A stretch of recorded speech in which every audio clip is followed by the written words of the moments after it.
afternoon. I hope you guys had a wonderful lunch. I did.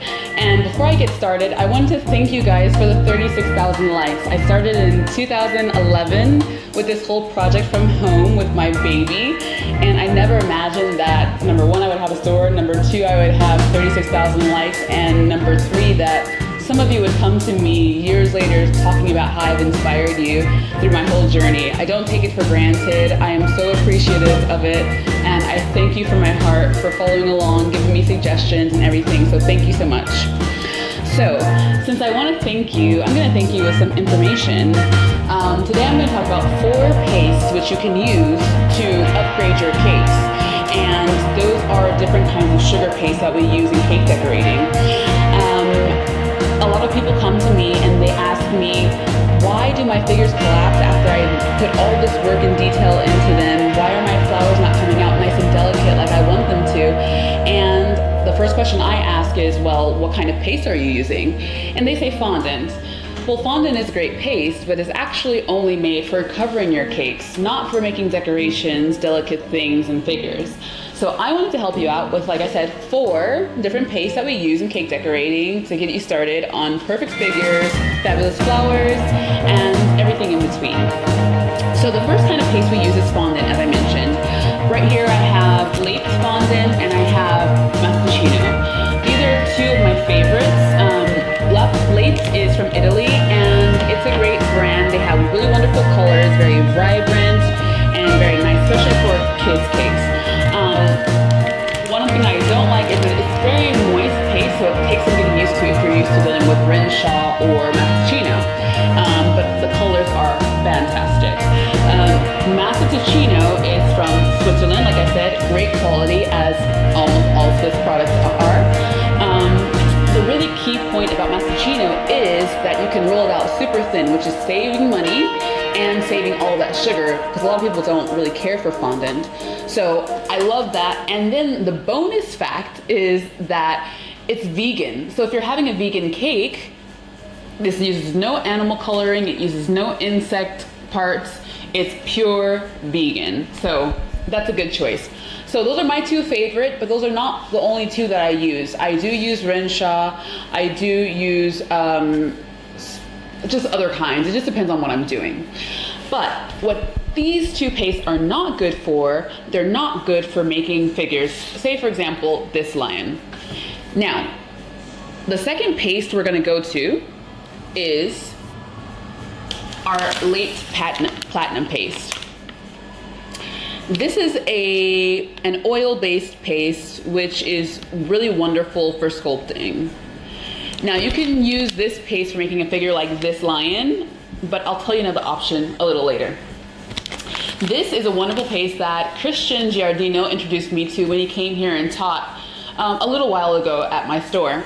And it's a really great sugar paste for figures like his Pinocchio, or for figures that you need to have a lot of detail and build up the details. So I don't know if you know Molly, I don't know if you know Christian Giardino, look them up because they have really amazing figures and they use paste just like this. If you've ever sculpted any figures, if you've ever seen any kind of polymer clay figures, then this is the closest edible option you're gonna have to that.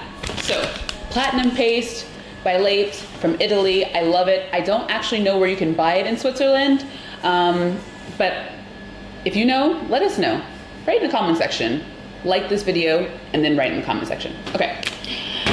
So that's one option if you're making a figure. Like I said, human figures or very detailed figures are really best made with a paste like this because you can build up the details, unlike with gum paste. Gum paste is a paste I don't actually have here, but that is because I typically use a mix of fondant and CMC. CMC is a chemical thickener used in a lot of different food products, like ice cream. It's used to plump up shrimp, one of my employees told me, but it's a chemical thickener that is sold in cake decorating stores. Usually it comes in a very, very small container because no one really uses this kind of volume except for if you're running a cake shop. But when you mix a few pinches of CMC with fondant, you get a really nice hard paste that is perfect for a figure like this lion. I prefer to use gum paste when I'm making cartoon figures that are a little simpler and they don't need so much smoothing. So if you're making, for example, a Mickey Mouse, or if you're making a lion, or if you're making an elephant, or any of those cool figures for kids' cakes that don't need a lot of detail and a lot of precision, gum paste is a really nice option because it dries quickly and it's sometimes a little bit easier to use, especially if you have really warm hands. I have cold hands all the time, so that's never been my problem. But if you have warm hands, this oily paste can start to melt and that's not pleasant to use, but gum paste is perfect for this. The last paste I'm going to talk about is flour paste. So from Late, I have Daisy paste. And Daisy paste is a really nice sugar paste that rolls out super duper thin and is perfect for making flowers like this. So my girls just made these flowers yesterday. We haven't dusted them yet, so they're not finished, but this is what you're kind of trying to go for. So with this flour, you need paste that's super duper thin, and if it were white, we could roll it out so thin with the pasta machine that you could even read a newspaper through the paste. You will not get that same effect with fondant. So you want to make sure to use a specialty paste like Daisy paste when you make sugar flowers like this. Now, is that the only kind of sugar paste you can buy? Of course not. I mean, Renshaw has sugar paste, Late has sugar paste. Almost every brand actually has sugar paste. I think that Mustachino might be coming out with something like that. Let me know, Fabian, if I'm saying the wrong thing. But I think that they're coming out with something similar soon. So take any flour paste, but don't take fondant. All of these pastes, nearly all of these pastes can actually be made at home. A bonus tip is that if you want a really tasty, delicious, marshmallowy fondant, you can actually take marshmallows from the store, heat them up in the microwave, mix it with powdered sugar, and make a really delicious marshmallow fondant if you're going to make a cake at home. It's very American, I know, but I love it, so it's okay.